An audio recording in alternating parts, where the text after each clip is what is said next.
ఈరోజు వేదిక పైన మేమందరం కూర్చోగలుగుతున్నామంటే దాని వెనకాల వేదిక ముందలున్న తెలుగుదేశం పార్టీ కార్యకర్తల కష్టం చెమట ఉంది. ఎన్ని రకాలుగా ఇబ్బంది పెట్టినా ఎత్తిన పసుపు జెండా దించకుండా మడిమ తిప్పకుండా తెలుగుదేశం పార్టీకి కాపలా కాసింది తెలుగుదేశం పార్టీ కార్యకర్తలే. మీకు ఎంత చేసినా మీ రుణం నేను తీర్చుకోలేను. ఆనాడు యువగలం పాదయాత్రలో నేను ఇదే గడ్డపై పాదయాత్ర చేస్తే ఆనాటి పాలకులు నా పైన కోడిగుడ్లు విసిరేశారు. అయినా కార్యకర్తలు ఒకే ఒక మాట చెప్పారు, తగ్గేదే లేదు, ముందరికి నడుద్దామని. అడుగడుగున ఇబ్బంది పెట్టాలని ప్రయత్నించారు, కానీ మనం భయపడలేదు. మీ లోకేష్ యువగలం పాదయాత్ర ఆపేదానికి ప్రయత్నించారు. ఆనాడు GO1 తీసుకొస్తే మడిచి ఎక్కడ పెడతావు పెట్టుకోపో, ఈ యువగలం పాదయాత్ర ఆగద్దని చెప్పా. ఎప్పుడూ ఊహించిన విధంగా 175 స్థానాల్లో మనం పోటీ చేస్తే 164 స్థానాలు మనం కైవసం చేసుకుంటాం జరిగింది.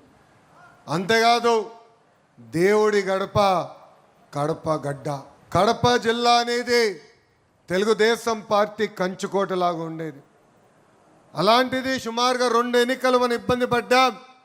కానీ తిరిగి మీ అందరి శ్రమతో తెలుగుదేశం పార్టీ కంచుకోటగా కడప జిల్లాని తీర్చిదిద్దాం. ప్రొద్దుటూరు అంటేనే చాలా పవర్ఫుల్. ఇక్కడ ప్రజలు ఎంత గట్టిగా ఉంటారో అంత గట్టిగానే మా పసుపు సైన్యం కూడా ఉంటుంది.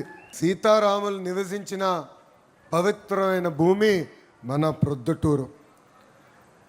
కనికా పరమేశ్వరి ఆలయం, శోషంవల్లి దర్గా, RCM చర్చ్ ఉన్న పుణ్యభూమి మన ప్రొద్దుటూరు. ప్రొద్దుటూరుని మినీ ముంబై అంటారు. ఎందుకంటే వ్యాపారంలో మీరు అమ్మ స్పీడు, మీ బ్లడ్లోనే వ్యాపారం ఉంటుంది. నేను అనేక సార్లు చెప్పా, రాష్ట్ర ఎన్నికలు మొత్తం ఫండింగ్ ఒక ప్రొద్దుటూరు నియోజకవర్గం చేయగలుగుతుంది. అబ్బా, ఏకంగా బంగారం వ్యాపారంలో కూడా మీరు నంబర్ 1. ఏ వ్యాపారం మీరు వదిలిపెట్టరు, అనుకుంటే చేసి తీరుతారు. ఆ పట్టుదలనే ప్రొద్దుటూరుకి పునాది అని ఈ సభాముఖంగా చెప్తున్నా. ఇప్పుడు రాయలసీమని గోల్డ్ హబ్గా చంద్రబాబు నాయుడు గారు మార్చుతున్నారు. మనం చూసాం, జొన్నగిరి స్వర్ణగిరిగా మారింది. అక్కడ ఏకంగా ఈరోజు బంగారం తయారు చేసుకునే పరిస్థితి NDA ప్రభుత్వానికి వచ్చింది. తెలుగుదేశం పార్టీ ఆవిర్భావం తర్వాత 4 సార్లు ప్రొద్దుటూరు నియోజకవర్గం గెలుస్తాం జరిగింది. ప్రతిపక్షంలో ఉన్నా అధికారంలో ఉన్నా ఎప్పుడూ ప్రొద్దుటూరుని అభివృద్ధి చేసిన వ్యక్తి మన నాయకుడు చంద్రబాబు నాయుడు గారు. ప్రొద్దుటూరుని ముందలు తీసుకెళ్ళాలి, అన్ని రంగాల అభివృద్ధి చేయాలి లక్ష్యంతో ఆనాడు మన అడుగులు వేస్తూ వెళ్ళాం. మీరందరూ ఒకటే గుర్తుపెట్టుకోవాలి, యువగలం పాదయాత్రలు నేను చెప్పా, రాయలసీమకి క్యాన్సర్ గడ్డ లాంటి వ్యక్తి జగన్మోహన్ రెడ్డి అని. 5 సంవత్సరాల అధికారంలో ఉన్నాడే, కనీసం ఒక్క పరిశ్రమను తీసుకొచ్చాడా, ఒక్క పరిశ్రమ చేత ఎక్స్పాన్షన్ చేపించాడా అని అడుగుతున్నా. ఏమనంటే రాయలసీమ బిడ్డ అంటాడు. ఎంత అన్యాయం ఒక్కసారి ఆలోచించాలి. ఆనాడు బ్రాహ్మణి స్టీల్ అనే ఒక కంపెనీ తీసుకొచ్చాడు. ఆ కంపెనీకి సుమారుగా 11,000 ఎకరాలు 18,000 రూపాయలకి ఇచ్చారు. ఇంకొక 3,000 ఎకరాలు 25,000 రూపాయలకి ఆ కంపెనీకి ఇచ్చారు. ఆనాడు మనందరికీ సినిమా చూపించారు. ఆ ఉక్కు ఫ్యాక్టరీ వల్ల 10,000 మందికి ఉద్యోగాలు, ఇండైరెక్ట్గా 1,00,000 మందికి ఉద్యోగాలు వస్తుందని. ఆ ఫ్యాక్టరీ వస్తుంది కనుక ఒబ్బలాపురం గన్లు కూడా ఇస్తున్నామని ఆనాడు చెప్పారు. గన్నులు దోక్కున్నారు. కంపెనీ పేరు కూడా రెడ్ గోల్డ్ అని పేరు పెట్టారు. డబ్బులంతా విదేశాలకు పంపించేశారు. ఏకంగా ఒక దొంగ పేపర్ ఉంది, పేపర్ పేరేంటి, దొంగ పేపర్ పేరేంటి, సాక్షిలో కూడా పెట్టుబడి పెట్టారు. అంటే ఎంత అన్యాయమో చూడండి. 14,000 ఎకరాలు ఇచ్చారు. ఒక్క పరిశ్రమను వచ్చిందా? ఒక్కరికైనా ఉద్యోగం వచ్చిందా? స్టీల్ బయటికి వచ్చిందా అని అడుగుతున్నాం. అదే మనం కష్టపడి ఈరోజు పరిశ్రమలు తీసుకొస్తే ఆ పార్టీలో ఒక జంపింగ్ జపాంగ్ ఉన్నాడు. ఎవడో మీకే బాగా తెలుసా బా, మన దగ్గర నుంచే పోయినాడు, అన్నీ అనుభవించి పోయినాడు జంపింగ్ జపాంగ్. అక్కడికి వెళ్ళి పెద్ద మాటలు మాడుతున్నాడు. అయా నువ్వు ఇన్ని మాటలు మాడుతున్నావే, మీ నాయకుడిని ముందల ప్రశ్నించు, 5 సంవత్సరాలు కడప జిల్లాకి పీకింది ఏంటని అడుగుతున్నా. చివరికి పులివెందల కూడా నీళ్ళిచ్చింది మన నాయకుడు చంద్రబాబు నాయుడు గారు. వాళ్ళు మాటలు మాడుతారు. సోలార్ కంపెనీ తీసుకొస్తే ఏదో అన్యాయం జరిగిందంటారు. దాల్మియా సిమెంట్స్ ఎక్స్పాన్షన్కి తీసుకొస్తే ఏకంగా ఆ ఊర్లని తిరిగి మీరు అంగీకరించదని చెప్తారు. ఇన్ఫ్యాక్ట్ అదే నాయకులు అధికారులు ఉన్నప్పుడు ఆ ఫ్యాక్టరీకి లీగల్ నోటీస్ పంపించి ఎందుకు మిమ్మల్ని మూయకూడదని కూడా నోటీస్ ఇష్యూ చేశారు. అడిగాను ఆ కంపెనీ యజమాని, ఎందుకు వచ్చింది అబ్బా నీకు లీగల్ నోటీస్ అంటే, నెల మామూలు పంపించమన్నారు, నేను ఇవ్వనని చెప్పాను, అందుకే నాకు లీగల్ నోటీస్ ఇచ్చారబ్బా అని చెప్పాడు. అంటే ఒక కంపెనీని తరిమేసేదానికి ఎన్ని రకాలుగా ప్రయత్నించారో ఇది ఇక్కడున్న కడప ప్రజలందరూ ఒక్కసారి గమనించాలి. అదే మన ముఖ్యమంత్రి చంద్రబాబు నాయుడు గారు 4వ ప్రమాణ స్వీకారం చేసిన వెంటనే ఏకంగా జేఎస్డబ్ల్యూ పనులు పరిగెత్తిస్తున్నాం. ఎస్ఏఎల్ ద్వారా ఈరోజు సోలార్ విద్యుత్ తయారు చేసే పరిశ్రమను తీసుకొచ్చాం. అంతేకాదు ఇప్పుడు దాల్మియా సిమెంట్స్, స్మార్ట్ కిచెన్స్, ఇక ఐటీలో కూడా పెద్ద ఎత్తున యువకుల్ని ప్రోత్సహించేదానికి స్టార్టప్ సెంటర్ కూడా ఏర్పాటు చేసింది ఈ కూటమి ప్రభుత్వం. ఇక్కడితోనే ఆగం. కడప జిల్లాకి పరిశ్రమలు తీసుకొస్తాం. హార్టికల్చర్లో కూడా పెద్ద ఎత్తున ప్రోత్సహించే బాధ్యత మనం తీసుకుంటామని ఈ సభాముఖంగా మీ అందరికీ తెలియజేస్తున్నాం. గొడ్డలి పార్టీ అధికారులు ఉన్నప్పుడు ప్రొద్దుటూరు నియోజకవర్గంలో ఏం జరిగిందో ఒక్కసారి మనం అందరం గమనించాలి. ఎందుకంటే మనం కూడా మర్చిపోతాం. ఈరోజు పోలీస్ సోదరులందరూ సెల్యూట్ కొట్టినప్పుడు కష్టకాలాలు మర్చిపోతాం. నాకు ఇప్పుడు కూడా గుర్తుంది, ఆనాడు చంద్రబాబు నాయుడు గారిని ఇంటి నుంచి బయటికి రానిలేదు. ఏ గేట్ల దగ్గర అయితే ఈరోజు సెల్యూట్ కొడుతున్నారో ఆ గేట్లకి తాళ్ళు కట్టించారు జగన్. మన నియోజకవర్గానికి చెందిన మన నాయకుడు నందన్ సుబ్బయ్యని ఎంత కిరాతకంగా చంపేశారో మనందరం చూసాం.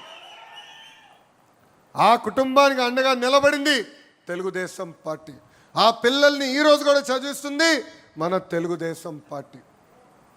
అంటే గొడ్డలి పార్టీలో ఏకంగా మన కార్యకర్తలను అదే గొడ్డలతో చంపేశారు, అరాచకాలు చేశారు, ప్రజల్ని ఇబ్బంది పెట్టారు, అడుగడుగున కార్యకర్తలను కూడా ఇబ్బంది పెట్టారు.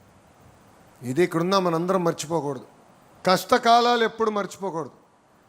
ఎంత ఇబ్బంది పెట్టామో మనందరం ఒక్కసారి గుర్తుపెట్టుకోవాల్సిన అవసరం ఉంది. నేను కూడా ఇప్పుడు నలిసిపోతే యుగలం పాదయాత్ర పుస్తకం తిప్పుతా, అప్పుడు గుర్తొస్తున్నారు, ఇంత కష్టపడ్డాం, ఇంత ఇబ్బందులు ఎదుర్కొన్నాం, ఈ కష్టానికి ఏముంది, ఇంకొక 5 గంటలు కష్టపడదాం అన్న ఆలోచన నాకు వస్తుంది. సో ప్రతిపక్షాలు అనేక ఇబ్బందులు ఎదుర్కొన్నాం, ఇది మనందరం గుర్తుపెట్టుకోవాలని ఈ సభాముఖంగా కోరుతున్నాం. మనందరం చూసాం, వాళ్ళ హయాంలో బ్రహ్మణి స్టీల్ కుంభకోణం జరిగితే మన హయాంలో జేఎస్డబ్ల్యూ తీసుకొచ్చాం. వాళ్ళ హయాంలో ఏకంగా రక్తం పారితే ఈరోజు మన హయాంలో కడప జిల్లాలో ఉద్యోగాలు పారుతున్నాయి. వాళ్ళ హయాంలో ఫ్యాక్షనిజం ఉందంటే మన హయాంలో ఫ్యాక్టరీలు తీసుకొచ్చిన ఘనత. ఇది ప్రతి కార్యకర్త గుర్తుపెట్టుకోవాలి. ప్రతి గడప దొక్కినప్పుడు ప్రజల్లోకి తెలియజేయాలని ఈ సభాముఖంగా కోరుతున్నాం. మీ అందరూ తెలుసు, 2025 మహానాడును మారుతున్న కాలానికి సిద్ధాంతాలు కూడా కొన్ని మెరుగుపరుచుకున్నాం. 6 శాసనాలు మనం ప్రకటించుకున్నాం. దాంట్లో నాకు మనసుకు దగ్గరగైన శాసనం కార్యకర్తనే మా అధినేత. ఇది చెప్పి వెళ్ళిపోతాం కాదు. నియోజకవర్గానికి గౌరవ ముఖ్యమంత్రి చంద్రబాబు నాయుడు గారు కానీ మీ లోకేష్ వచ్చినప్పుడు కార్యకర్తలు కలిసి వేరే కార్యక్రమాలకు వెళ్తాం జరుగుతుంది. ఏనాడు మిమ్మల్ని కలవకుండా మేము తిరిగి వెళ్తాం జరగట్లేదు. ఎందుకంటే కార్యకర్తలు తెలియాలి, మీ సమస్యలు మేము తెలుసుకోవాలి, ఆ సమస్యలు పరిష్కరించే మార్గంలో మేము పనిచేయాలని. ఇక్కడున్న కార్యకర్తలందరూ విషయం కోరుతున్నాం. మంది ఒక పెద్ద కుటుంబం, 1,06,00,000 సభ్యులున్న కుటుంబం. ఇబ్బందులు ఉంటాయి, సమస్యలు ఉంటాయి, మనం కూర్చుని మనం పరిష్కరించుకోవాలి. చిన్న కుటుంబంలో కూడా సమస్యలు ఉంటాయి, మనం బయటికి చెప్పుకో, మనం కూర్చుంటాం, కుటుంబం పెద్ద దగ్గరికి వెళ్తాం, ఈ సమస్యను ఎలా పరిష్కరించాలని అడుగుతాం. ఈరోజు క్లస్టర్ ఉంది, బూత్ ఉంది, దానిపైన యూనిట్ ఉంది, గ్రామ్ పార్టీ ఉంది, క్లస్టర్ ఉంది, మండల్ ఉంది, లేదంటే డివిజన్ ఉంది, ఏకంగా నియోజకవర్గం ఉంది. దాని తర్వాత పార్లమెంట్ పార్టీ అధ్యక్షులు ఉన్నారు, జోనల్ కోఆర్డినేటర్ ఉన్నారు, ఇన్ఛార్జ్ మార్చులు ఉన్నారు. మన సమస్యలు పరిష్కరించే వరకు మనం వదిలిపెట్టకూడదు. పార్టీలో సంస్కరణలు తీసుకొచ్చడానికి నేను అహర్నిశలు కష్టపడ్డా. మీరందరూ అనుకోవచ్చు లోకేష్కి ఏముంది, చాలా తేలికైన పని, చిట్కేస్తే అయిపోతుంది. జిల్లా వ్యవస్థ నుంచి పార్టీ వ్యవస్థ తీసుకొచ్చేదానికి నాకు 3 పాలిట్ బ్యూరో మీటింగ్లు పట్టింది. చాలామంది అంగీకరించలేదు మొదటిసారి. రెండోసారి మళ్ళీ ప్రయత్నించా. 50% స్ప్లిట్ వచ్చింది. నేను వదిలిపెట్టలా. మీటింగ్ అయిన తర్వాత మళ్ళీ పెద్దలతో మాట్లాడా. మళ్ళీ నెక్స్ట్ పాలిట్ బ్యూరో మీటింగ్ తీసుకొచ్చి అనుకున్న సంస్కరణలు నేను సాధించా. ఇది మీ అందరికి ఎందుకు చెప్తున్నానంటే, సమస్యలు ఉంటాయి, పరిష్కరించుకోవాల్సిన బాధ్యత మనందరిపైన ఉందని మీకు తెలియజేస్తున్నా. అంతేగాని మీడియాకి ఎక్కి మనము పార్టీని ఇబ్బంది పెట్టే పరిస్థితి రాకూడదు. ఈరోజు నేను అనుకున్న నిర్ణయాలకి అన్నీ బాబు గారు అంగీకరించవచ్చు, నేను అనుకునే అన్నీ అవ్వకపోవచ్చు. బాబు గారితో నేను చర్చిస్తా 4 గోడల మధ్యన, బాబు గారితో హోరాహోరీగా మాడతా 4 గోడల మధ్యన. బయటికి వచ్చిన తర్వాత ఒకే నినాదం, జై తెలుగుదేశం, జై చంద్రబాబు నాయుడు గారు. ఇది ఇక్కడున్న ప్రతి కార్యకర్త గుర్తుపెట్టుకోవాలని కోరుతున్నా. పెద్దలు వరదరాజుల రెడ్డి గారు ఈరోజు శాసనసభ్యుడిగా మన ముందలు ఉన్నారు. వరదరాజుల రెడ్డి గారు కూడా కొన్ని విషయాలు చెప్పదలుచుకున్నారు. ప్రతిపక్షంలో నేను పాదయాత్ర చేసినప్పుడు అనేక మంది నాయకులు నాతో నడిచారు, కార్యకర్తలు నాతో నడిచారు. వాళ్ళందరూ ఎవరో మనకు అందరికీ బాగా తెలుసు. వాళ్ళందరినీ కూడా కలిసికట్టుగా తీసుకెళ్ళి ప్రోత్సహించాల్సిన బాధ్యత పెద్దలుగా మీ పైన ఉందని ఈ సభాముఖం మీకు తెలియజేస్తున్నా. ఇక్కడ వర్గాలు ఉండవు, ఒకే పార్టీ, అది తెలుగుదేశం పార్టీ ఉంటుంది. ఎవరన్నా వర్గాలు చేయాలనుకుంటే తలుపురు సిద్ధంగా ఉంది, మీరు వెళ్ళొచ్చు. ఆ వర్గాల వల్లనే పార్టీ నష్టపోతుంది. ఆ వర్గాల వల్లనే కంచుకోట లాంటి కడప జిల్లాలో మనం ఇబ్బంది పట్టాం. ఇక్కడున్న కార్యకర్తలందరూ కూడా పిలిపిస్తున్నా, వర్గాలకి దూరంగా ఉండండి, పార్టీని నమ్ముకోండి, మిమ్మల్ని పైకి తీసుకొచ్చే బాధ్యత మీ లోకేష్ అని సభాముఖంగా తెలియజేస్తున్నా.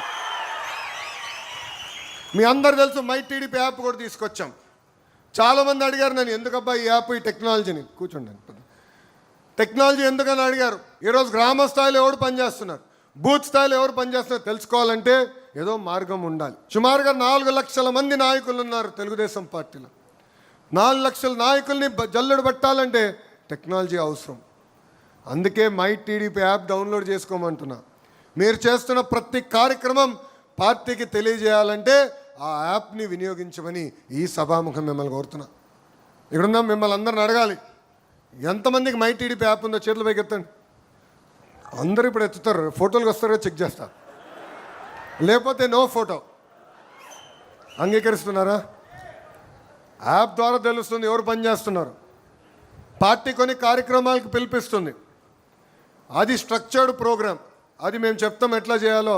ఇప్పుడు డోర్ టు డోర్ గురించి చెప్పబోతున్నా, అవన్నీ మీరు చేస్తారు. అంతేకాకుండా కొన్ని కార్యక్రమాలు మీరు స్వతహాగా పాల్గొంటారు, అది అక్కడ ఫీడ్ అని ఉంది, అక్కడ మీరు అప్లోడ్ చేస్తే నేరుగా నాకు తెలుస్తుంది. సో ఏ కార్యక్రమం చేసినా పార్టీకి మై టీడీపీ ద్వారా తెలియజేయండి, మిమ్మల్ని ఎత్తుక్కుంటా వచ్చే బాధ్యత నాదని సభాముఖ హామీ ఇస్తున్నాం. ఈరోజు నామినేటెడ్ పోస్ట్ విషయం తీసుకున్నాం, అందరికీ న్యాయం చేసామని నేను అనట్లా. కానీ ఈరోజు నామినేటెడ్ పోస్ట్లో కూర్చున్నారంటే రికమెండేషన్ ద్వారా రాలా. వరదరాజుల రెడ్డి గారు కానివ్వండి, మీ లోకేష్ కానివ్వండి, కేవలం ప్రతిపాదించగలుగుతాం. మా అందరికీ లాగిన్లు ఇచ్చింది పార్టీ. మేము ఎవరైనా ప్రతిపాదించాలంటే మీ సభ్యత నంబర్ పెట్టి 5 ప్రశ్నలు అడుగుతుంది పార్టీ, అది మేము తెలియజేస్తాం. దాని తర్వాత చంద్రబాబు నాయుడు గారు ప్రతి పేరు చూస్తున్నారు, ఈ ఒక్క పేరుని వదిలిపెట్టట్లా. నేను అడిగా గౌరవ ముఖ్యమంత్రి గారు, సార్ ఇంత సమయం గడుపుతున్నారు దీనిపైన, ఇంత సమయం ఇన్వెస్ట్ చేస్తున్నారు, ఎందుకంటే ఒక మాట అన్నారు, 2019లో ఓడిపోయినప్పుడు నేను వెళ్ళా కార్యకర్తల దగ్గరికి.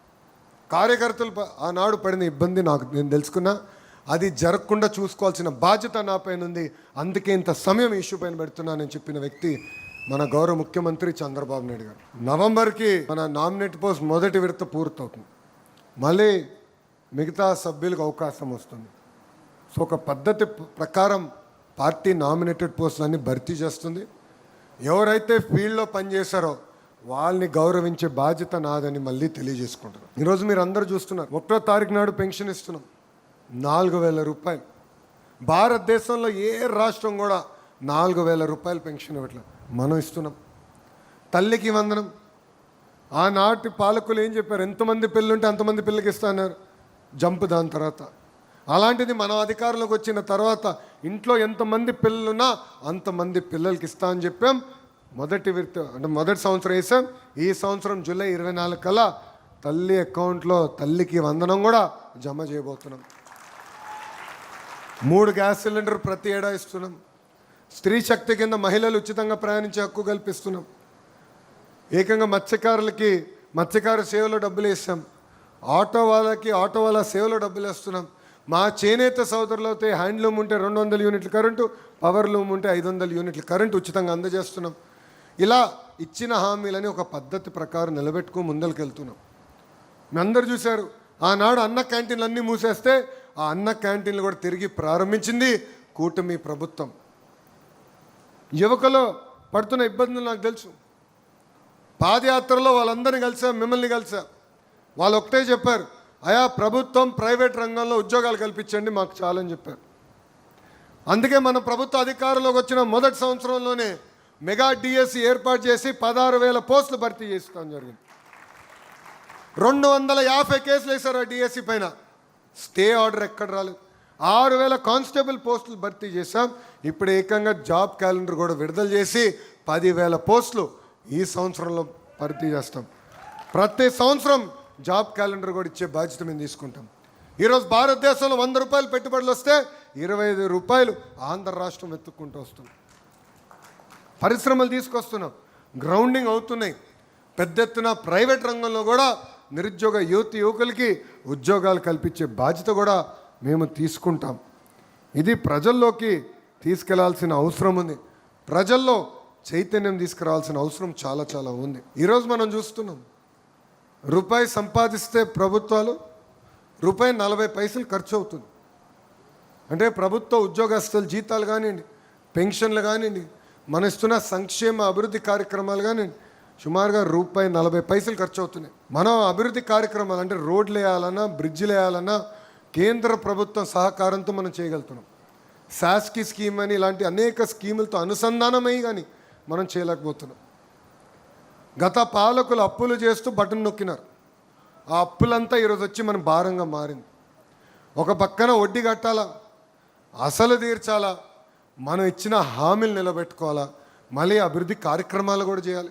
కరెంటు ఛార్జీలు మనం పెంచలేదు, ఆర్టీసీ ఛార్జీలు మనం పెంచలేదు, చెత్త పైన పన్ను తీసేసాం. అంటే ఒక పక్కన ప్రజలపైన భారం తగ్గిస్తూ ఇంకో పక్కన ఎకనామిక్ యాక్టివిటీ పెంచి ఈరోజు మన సంక్షేమ కార్యక్రమాలు చేస్తున్నాం. మన ఆర్థిక శాఖ మార్చులు ఉన్నారు కేశవ్ గారు, ఆయనకి ముద్దుగా ఒక పేరు పెట్టినాం. ఆయన ఎప్పుడొచ్చినా గౌరవ మంత్రులందరూ మేము నుంచి ఇట్లా వంగి లక్ష్మీ అని నమస్కారం పెడతాం. ఆయన అన్నాడు నాతో, నా పైన చాలా కసి ఉంది బాబు నీకు అన్నాడు. ఎందుకన్నా నా ఆర్థిక శాఖ ఎందుకు ఇచ్చానైనా నాకని అడిగాడు. అంటే ఎంత ఇబ్బందులు ఉన్నాడో ఒకసారి ఆలోచించాను. చేయాలని తప్పన ఉంది, చేస్తాం, కానీ ఒక పద్ధతి ప్రకారం చేసుకుంటూ వెళ్ళాలి. దారి తప్పిన రాష్ట్రాన్ని మళ్ళీ సరైన దారిలో మేము పెడుతున్నాం. ఇప్పుడిప్పుడు ఆదాయం పెరుగుతుంది రాష్ట్రానికి. ప్రతి ఏడా 60,000 కోట్ల లోటు బడ్జెట్, 60,000 కోట్ల లోటు బడ్జెట్తో నడుస్తున్నాం. సో మాకు సమస్యలు ఉన్నాయి. శాఖల్లో కూడా కొత్త స్కూల్ ఏర్పాటు చేయాలంటే 1-2 సార్లు ఆలోచించాల్సి వస్తుంది. సో ఇంకొక సంవత్సరం కష్టపడాలి. ముఖ్యమంత్రి గారు ప్రతి నెల రివ్యూ చేస్తున్నారు మమ్మల్ని. ఒక్క సంవత్సరం కానీ గట్టి కష్టపడితే సమస్యలు మనం అధిగమించుకుని కొత్త పనులు కూడా చేసాక అవకాశం ఉంటుంది.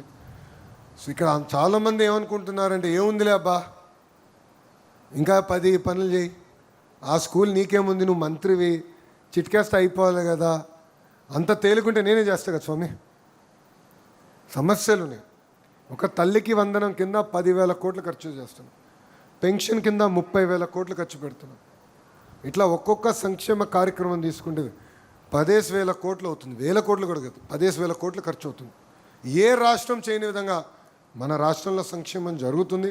ఇది ప్రజలకి తెలియజేయాల్సిన బాధ్యత మనందరిపైన. మనం ప్రజలకి గుర్తు చేయాలి. ఆనాడు మాట్లాడాలంటే భయపడే పరిస్థితి.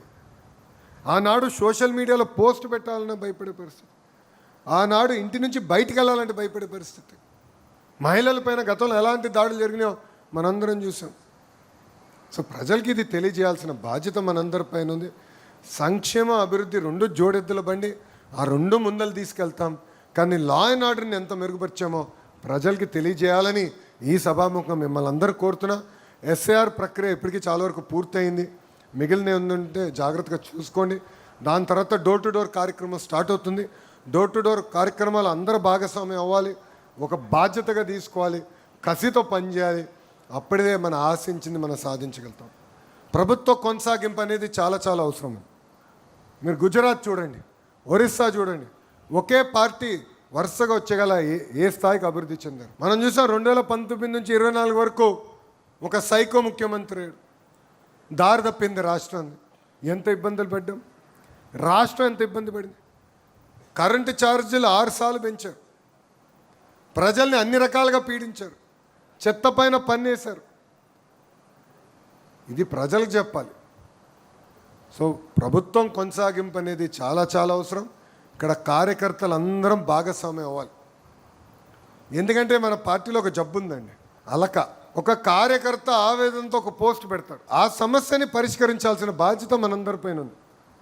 సో బూత్ స్థాయి అయితే బూత్ పార్టీ అధ్యక్షుడు చేయాలి, గ్రామ స్థాయి అయితే గ్రామ పార్టీ అధ్యక్షుడు చేయాలి, మండల స్థాయి అయితే మండల పార్టీ అధ్యక్షుడు చేయాలి. సమస్యలు ఉంటాయని చెప్పా, కానీ సమస్యలు పరిష్కరించుకోవాల్సిన బాధ్యత మనందరిపైన ఉంది. వ్యవస్థ ఉంది, మీకోసం పనిచేస్తున్నాం. ఏ సమస్య చిన్నది కాదు, ఏ సమస్య పెద్దది కాదు. సమస్య ఉంటే అది పరిష్కరించుకోవాలి. కూర్చుందాం, ఓర్పు సహనంతో మన సమస్యలు మనమే పరిష్కరించుకోవాలి. కానీ అలిగి ఇంట్లో పడుకుంటే నష్టపోయేది మనమే. 5 సంవత్సరాలు నరకం అనుభవించాం, 5 సంవత్సరాలు ప్రాణహానితో బతికాం, మళ్ళీ అదే పరిస్థితి వస్తుంది. ఇది మనందరం గుర్తుపెట్టుకోవాలి. ఈరోజు జనసేన పార్టీ ఉంది, ఇంకో పక్కన భారతీయ జనతా పార్టీ ఉంది. మన 3 పార్టీలు కలియక ఆంధ్ర రాష్ట్ర అభివృద్ధి కోసం, ఆంధ్ర రాష్ట్ర ప్రగతి కోసం ఆంధ్ర రాష్ట్రాన్ని ముందలు తీసుకెళ్ళదు. సో మన కుటుంబం కాస్త కొంచెం పెద్ద కుటుంబం. జనసేన ముసుగులో ఎవరో ఒకరు మనం తిట్టాడు, వైకాపోలు తిడతారు, జనసేన అని పేరు పెట్టుకుని ఆ రంగులు పెట్టుకుని మనని తిడతారు. మనకు ఆవేదన వచ్చి మనం తిడతాం, అంటే మన మధ్య చిచ్చు పెడతాం. లేదంటే భారతీయ జనతా పార్టీ ముసుగులో మనం తిడతారు, లేదంటే మన ముసుగులో వాళ్ళని తిడతారు. అంటే మన మధ్యలో ఐక్యత లేకుండా చేయాలని ప్రయత్నిస్తారు. కానీ మీ అందరూ ఒకటి చెప్తున్నా, ఏది ఏమైనా ఈ 3 పార్టీలు కలిసికట్టుగా ఉంటాయి, కలిసికట్టుగా రాష్ట్రాన్ని అభివృద్ధి చేస్తాయి. ఇది నేను ఎందుకు చెప్తున్నానంటే, ఇండియా టుడే కాన్క్లేవ్ గెలిగా మొన్నటిగా, దాని ముందర దానికి వెళ్ళా. అక్కడ వాళ్ళు అడిగారు 29 మీరు కలిసే పోటీ చేస్తున్నారంటే, ఎస్ 29 మేము కలిసే పోటీ చేస్తున్నాం అని చెప్పా. ఆ వీడియో మా పవన్ అన్న చూశారు. అన్న చూసిన తర్వాత నాకు ఫోన్ చేసి, అరే 3 టర్మ్లు అంటే నువ్వు 1 టర్మ్ అంటున్నావు ఏంటినా అన్నాడు. అన్న నేనేదో అక్కడ అడిగిన ప్రశ్న సమాధానం చెప్పా. 100% 3 కాదు 5 టర్ములు కలిసికట్టుగా పోటీ చేద్దాం, ఆంధ్ర రాష్ట్రాన్ని కలిసికట్టుగా నంబర్ 1 చేద్దాం అని చెప్పాను. ఈరోజు ప్రధానమంత్రి గారు కూడా అహర్నిశలు కష్టపడుతున్నారు, మనం అడిగిన అన్ని కోరికలు ఆయన తీరుస్తున్నారు. విశాఖకు ప్రైవేటీకరణ చేయొద్దన్నాం, చేయలేదు. విశాఖకి రైల్వే జోన్ మనం ఇచ్చారు. అనంతపూర్కి ఏకంగా ఫైటర్ జెట్లు తయారు చేసే పరిశ్రమలు ఇవ్వండి అంటే ఇచ్చారు. బీపీసీఎల్ రిఫైనరీ ఇవ్వండి అంటే ఇచ్చారు. ఇట్లా అడిగిందంతా ఒక సిస్టమేటిక్గా ఆయన చేసుకుంటూ వెళ్తున్నారు. ఈరోజు మన ఇంత ఆర్థిక ఇబ్బందులున్నా మనం సంక్షేమ అభివృద్ధి చేయగలుగుతున్నాం అంటే దాని వెనకాల కేంద్ర ప్రభుత్వం సహకారం కూడా చాలా చాలా ఉంది. ఇది మనందరం గుర్తుపెట్టుకోవాలి. 3 పార్టీ కలయిక కేవలం రాష్ట్రానికే కాదు దేశానికి కూడా చాలా అవసరం. ఎందుకంటే right time, right person, right leader. ఈరోజు నరేంద్ర మోడీ గారు ప్రధానమంత్రిగా, గౌరవ ముఖ్యమంత్రి చంద్రబాబు నాయుడు గారు ముఖ్యమంత్రిగా మనం నడిపించగలుగుతున్నారు. కనుకనే మనకు సమస్యలు లేకుండా ముందరకెళ్తున్నాం. ఇది దయచేసి ఇక్కడున్న కార్యకర్తలందరినీ గుర్తుపెట్టుకోవాలని ఈ సభాముఖంగా మీ అందరు తెలియజేసుకుంటూ కలిసికట్టుగా పనిచేద్దాం. నాడు నేడు ఎప్పుడు నా నినాదం ఒకటే, కార్యకర్తనే మా అధినేత. సో మీకు అందుబాటులో ఉంటాం, మీ సమస్యలు పరిష్కరిస్తాం, ఆర్నిసలు కష్టపడతామని ఈ సభాముఖంగా మీ అందరు తెలియజేసుకుంటూ 2-3 విషయాలు. ఒకటి, 2019 ముందల ఎవరైతే ఉపాధి హామీ నీరు చెట్టు కింద పని చేశారో మీరు మీ ఇంట్లో కూర్చుని డబ్బులు రాలేదంటే నాకు తెలీదు స్వామి. ఒక వ్యవస్థ ఉంది పార్టీ ఆఫీస్లో, అక్కడ శ్రీకాంత్ అని ఒక వ్యక్తి ఉన్నాడు. బిల్స్ అని ఇవ్వండి, పెండింగ్లో 5-10% ఉంది, అది యుద్ధ ప్రాతిపదికంగా క్లియర్ చేసే బాధ్యత నేను తీసుకుంటాను. రెండోది కేసులు. చాలామంది కేసుల విషయం మర్చిపోతున్నారు.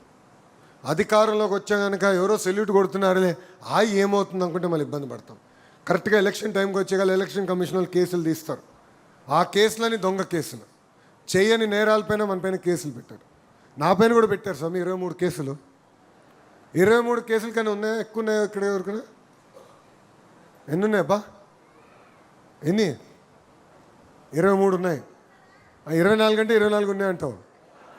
23? Very good. సో ఒక్కరే ఉన్నారు 23 కేసులు.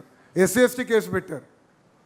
నా పైన SC ST case, attempt murder case, ఏకంగా ట్రాక్టర్ ర్యాష్ డ్రైవింగ్ కేసు కూడా పెట్టారు.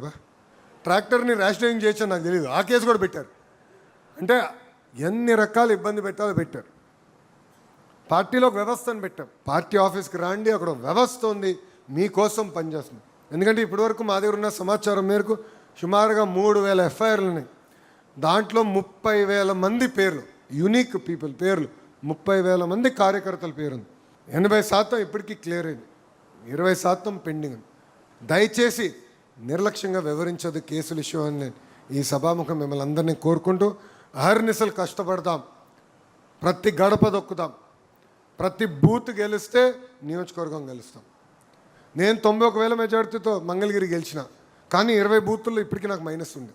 20 బూతులు సమీక్ష చేసుకున్నా, ఆ 20 బూతుల్లో ఎందుకు మైనస్ వచ్చింది? నాయకత్వమా, మన ప్రవర్తననా, దేనివల్ల ఇబ్బంది పడుతున్నానే నేను సమీక్ష చేసుకున్నా. సో 91,000 మెజార్టీ వచ్చినప్పుడే నేను అంత కష్టపడుతుంటే మళ్ళీ మనందరం అంత కష్టపడాలి. ప్రతి బూత్ ఇంపార్టెంట్, ప్రతి ఓట్ ఇంపార్టెంట్. ప్రజల్లో తిరుగుదాం, ప్రజల్లో చైతన్యం తీసుకొద్దాం. అండ్ నేను ఇక్కడ మిమ్మల్ని అందరినీ చివరిగా కోరేది ఒకే ఒక విషయం, అహంకారం వద్దండి. 151 సీట్లు 11 అయిందంటే దానికి కారణం అహంకారం. అహంకారంతో ఎప్పుడైతే వ్యవహరిస్తామో ప్రజలు ఒప్పుకోరు. తప్పు చేసినా ప్రజలు క్షమిస్తారు. తప్పు చేస్తే ప్రజల దగ్గరికి వెళ్ళి క్షమించండి, నేను తప్పు చేశానంటే క్షమిస్తారు. ఒక 2 పనులు తక్కువ చేసినా క్షమిస్తారు. కానీ అహంకారంతో ఎప్పుడైతే మనం వ్యవహరిస్తామో ప్రజలు మనకి ఫుల్ స్టాప్ పెడతారు. 151 11 అయింది. ఇది మనందరం గుర్తుపెట్టుకుని ప్రజలతో మమేక్యం అవ్వాలి, ప్రజలతో అటాచ్మెంట్ ఉండాలి. ఎమోషనల్ అటాచ్మెంట్ ఏర్పడినప్పుడే మనం గెలవగలుగుతున్నాం. చాలామంది అడిగారు, మంగళగిరి నియోజకవర్గంలో మీకు అంత మెజార్టీ ఎందుకు వచ్చింది? అటాచ్మెంట్ ఏర్పడింది. మంగళగిరి వాళ్ళు ఎవరో ఎప్పుడు కలవాలన్నా, వేరే ఏ పనులున్నా మానేసుకుని మంగళగిరి ప్రజల్ని ఫస్ట్ కలుస్తాం. అన్ని సమస్యలను పరిష్కరించలేకపోవచ్చు, కానీ కూర్చుంటా వాళ్ళతో మాట్లాడతా, చేయగలిగినంత వరకు వాళ్ళ సమస్యలు నేను పరిష్కరిస్తాను. సో అటాచ్మెంట్ అనేది మీరు ఏర్పాటు చేసుకోవాలి. ఇక్కడ మీరు అందరికి ఉందా అటాచ్మెంట్? ఈరోజు బూత్ స్థాయిలో యూనిట్, క్లస్టర్, గ్రామ, మండల, స్టేట్ కమిటీలు వచ్చారు, ఫర్ నియోజకవర్గ కమిటీలు వచ్చారంటే అటాచ్మెంట్ ఉంది కనుక వచ్చారు. కానీ అధికారులు వచ్చినప్పుడు కొంచెం స్పీడ్గా మాట్లాడచ్చు, స్పీడ్గా వ్యవహరించవచ్చు. అది చేయొద్దండి. అధికారంలో ఉన్న ప్రతిపక్షంలో ఉన్నట్టే ఆలోచించండి, అట్లనే పనిచేద్దామని ఈ సభాముఖం మీ అందరికీ తెలియజేసుకుంటూ అహర్నిశలు కష్టపడదాం, పార్టీ కోసం పనిచేద్దాం. అంతేకాకుండా ఒక చిన్న విషయం మర్చిపోయాను, కార్యకర్తల ఆరోగ్యం చూసుకోవాల్సిన బాధ్యత నా పైన ఉంది. ఇక్కడ ఏం జరుగుతుందంటే క్లస్టర్ యూనిట్ వాళ్ళు ట్రైనింగ్కి వచ్చారు, రక్త పరీక్షలు చేయించాం. ఆ రక్త పరీక్షలు చేసినప్పుడు 75% మంది ఐదర్ షుగర్ ఫ్యాక్టరీ అయ్యారు, లేదంటే సాల్ట్ ఫ్యాక్టరీ అయ్యారు, లేదంటే ఆయిల్ ఫ్యాక్టరీ. ఆయిల్ అంటే కొలెస్ట్రాల్, సాల్ట్ అంటే బీపీ, షుగరు డయాబెటీస్. సో 75% మంది ఏదో రకమైన ఫ్యాక్టరీ అయ్యారు. సో మీ ఆరోగ్యం కూడా కాపాడుకోవాలి స్వామి. సో ఇప్పుడు రాష్ట్ర వ్యాప్తంగా రక్త పరీక్షలు ఏర్పాటు చేయాలని నిర్ణయం తీసుకున్నా. సిస్టమేటిక్గా పైలట్లు జరుగుతున్నాయి. మీ వివరాలు వచ్చిన తర్వాత డైట్ మారాలా, ఎక్సర్సైజ్ చేయించాలా, అవసరమైతే మందులు కూడా ఉచితంగా అందించే బాధ్యత తెలుగుదేశం పార్టీ తీసుకోబోతుంది. కానీ రక్త పరీక్షలు మీరు చేయించుకోవాలి. అదో పెద్ద పంచాయతీగా ఉంది నాకు. మా మంగళగిరిలోనే నాకు సినిమా చూపిస్తున్నారు మా వాళ్ళు. అనామ ఎప్పుడు చేయించుకోలేదు, ఇంజక్షన్ అంటే నాకు భయం. కానీ చేయించుకోవాలి కదా, ఆరోగ్యం ఎలా ఉందో తెలుసుకోవాలంటే రక్త పరీక్షలు చాలా చాలా అవసరం. సో మీ సహకారం ఉండాలి. మీ ఆరోగ్యం నా బాధ్యత అనే గౌరవ ముఖ్యమంత్రి గారు, మన జాతీయ అధ్యక్షులు వారు చెప్తాం జరిగింది. సో ఆ కార్యక్రమంలో కూడా మీ సహకారం ఉండాలని ఈ సభాముఖం మీ అందరు తెలియజేసుకుంటున్నాను. చివరిగా కార్యకర్తలందరినీ కలుస్తా, తోపులాట వద్దు. 1 గంట కాదు, 2 గంటలు కాదు, 3 గంటలైనా కార్యకర్తల్ని కలిసిన తర్వాతనే నేను తిరిగి వెళ్తా. ఏ కార్యక్రమాలు అయితే చేయాలనుకున్నా అన్నీ చేసుకున్నా. దాల్మే సిమెంట్ అయిపోయింది, స్కూల్ సర్ప్రైజ్ విజిట్ అయింది. మన సుధాకర్ యాదవ్ గారిని కూడా వెళ్ళి కలిసాను, ఎందుకంటే వాళ్ళు తల్లిగారు చనిపోయారు. వెళ్ళాను. ఇంకా నాకు వేరే ఏం పని లేదు ఈరోజు. మిమ్మల్ని కలిసిన తర్వాతనే తిరిగి అమరావతికి వెళ్తా. సో కంగారు పడద్దు, తోపులాట వస్తుంది. ఓకేనా? అందరికీ నమస్కారం. జై తెలుగుదేశం, జై తెలుగుదేశం. చంద్రబాబు నాయుడు గారి నాయకత్వం, చంద్రబాబు నాయుడు గారి నాయకత్వం. జోహార్ అన్న ఎన్టీఆర్, జోహార్ అన్న ఎన్టీఆర్. జై హింద్, జై హింద్.